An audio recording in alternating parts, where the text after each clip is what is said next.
block. Look at this.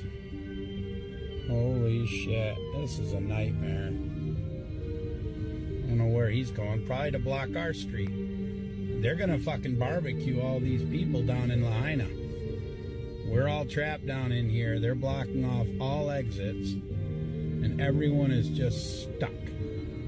Going in a circle in a fire. I'm sorry, but how has a crime not been committed here when it comes to the Maui, Hawaii fires? The people of Maui, Hawaii received no prior warning that a fire was raging. The only warning they received is when they started to see the smoke bellowing. When they see the smoke, they do the obvious thing. They get into their cars and start heading to the exit. But as soon as they arrive to the exit, they are met with barricades and police or utility vehicles telling them to go back into the fires.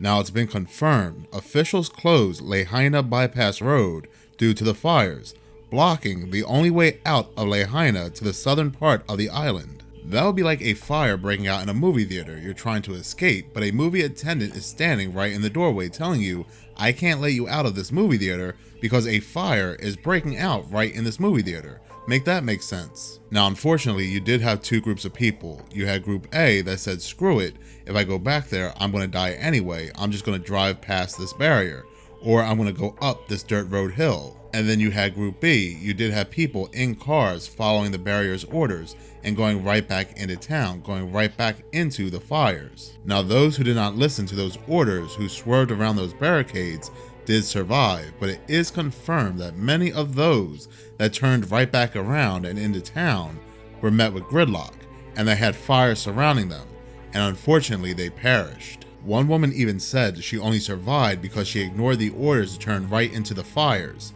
There was orders telling her to turn right onto Front Street, which has now been devastated by the fires. Instead, she turned to the left and drove in the wrong lane to escape the town. She says the gridlock would have left us there when the firestorm came. She also says if she had listened to those orders, she would have been stuck in that gridlock. I would have to tell my children to jump into the ocean as well and be boiled alive by the flames, or would have just died from the smoke inhalation and roasted in the car, like many other people actually did by listening to these orders. Now, Maui Police Chief John Peltier, the same John Peltier who swept the 2017 Las Vegas shooting under the rug, has come out to say in a news conference that officers never stop people from leaving the area, but residents say otherwise. An AP report suggests that residents were discouraged from disobeying the barricade. And I wonder who just exactly was discouraging these people from disobeying these barricades, because the barricades themselves can't talk. Now these people see the flames behind them. This is why they're leaving. There are flames everywhere in the opposite direction. And anybody stopping these people from leaving the only exit out of town and go back into these fires should be charged with murder. Point blank period. But nobody's going to be charged with murder. You know why? Because the official response was, it was not police, it was actually utility vehicles, because there was down power poles everywhere. There was live wire everywhere. But these residents who are stuck in this gridlock are being told that there's live wire all over the ground. They look at the ground, they don't see live wire anywhere, it's already been picked up. But what is happening is that they're seeing utility people taking their time fixing the power poles. These utility trucks, along with police, are actually blocking the only route out of town. And they're saying to themselves, and they're saying to the utility workers, why can't you let us out and then work on the power poles? And they're getting no response. But when they do get a response, they're being told this area is blocked, we're working here, go back. But of course they can't go back. There is a massive fire back in that direction. And then you have what's being reported during the initial outbreak of these fires. You had residents actually fighting these fires and getting the upper hand. They call emergency services, the fire trucks come, they hook their fire hose up to the fire hydrant, they start using the water does start coming out, and then out of nowhere, magically, the water just stops. More calls are starting to be made to emergency services, but oddly enough, nobody can get through. There is no dial tone to emergency services. Now, these people actually did have water, but the official story is a state official refused to release water for West Maui fires, making it seem like there was a delay in orders to release this water so the officials can assess the situation. But the residents are saying, no, that's not the case. They already had the water. It was just automatically cut off during the middle of them combating these fires, and then it was never turned back on. We were fighting, we felt like we were winning. We were keeping it at bay, keeping it off of the properties. The water shut off. Even the firemen that were patrolling couldn't refill their trucks. Even just thinking that a state like Hawaii needs to have an order to get water turned back on is just crazy. You would think a state that is known for its beaches, its waters, would have no problems with water. And I'm sure the rich and I'm sure the elite have no problems with their water. But these people, the original residents of Hawaii, need to be restricted of theirs. How is this not murder to stop people from accessing the only thing that can combat these fires to help these people survive?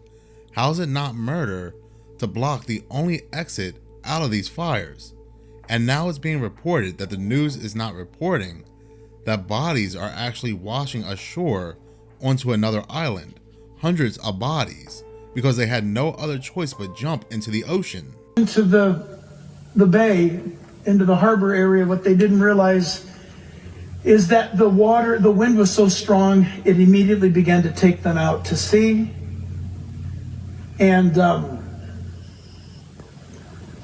it's not being reported right now in the news, but on a neighboring island of Lanai, they found 183 bodies washed ashore there. And there's 800 as of today reported missing. There are many hundreds that are being refrigerated right now, trying to get ID. They're asking people on the island to provide their DNA so they can match DNA to others. But outside the media, they're expecting this to reach almost 2,000 people. And the news itself is oddly enough downplaying the victims that actually perished in this fire. The amount of people that they are saying that are dying only goes up little by little each day, maybe 1 to 2 people each day, even though the residents have confirmed these numbers can be close to 2,000. That they're saying they have no more room in their morgues, they have no more room in freezers to store these bodies. Yet we're not seeing the news report any of this. The only ones reporting a high number of casualties besides the actual residents of Maui are the news in the United Kingdom, saying that the amount dead are closer to 500, even though our news in the United States are reporting the amount dead anywhere from 100 to 120. Now, we can talk about lasers and predictive programming when it comes to Maui. How Joe Biden said on his Twitter he's laser focused in offering the residents of Maui a one-time payment of $700. We have The Simpsons doing predictive programming once again, showing lasers being used all over Springfield causing a massive fire. And then out of nowhere, there's a blue tarp standing next to the mayor showing that blue cannot catch on fire when it comes to laser beams. Something many caught on to when it came to the fires in Maui. There are blue umbrellas, blue houses, a blue car, which oddly did not catch on fire. Now, do I believe these fires were natural? Hell no, I do not. But we can't prove just yet that lasers were used. But what we can prove right now is that these people were denied water. Water was cut off. We can prove they were told to go back, that there were barricades blocking their exits. We can prove that. We can also prove that none of the 80 sirens worked that day, that news articles did come out saying they malfunctioned. And then they said, no, they did not malfunction. We just did not use them because we didn't want anybody to go into the hills where the fires were raging, even though you have barricades put up telling people to go back into the fires. Make that make sense. They just can't sweep up what happened in Maui right up under the rug. They have some real questions they need to answer. Thank you so much for watching. If you do like this channel and you want to see more, please subscribe. If you're already subscribed, please like, as any engagement does help the channel grow. Once again, thank you so much for your support.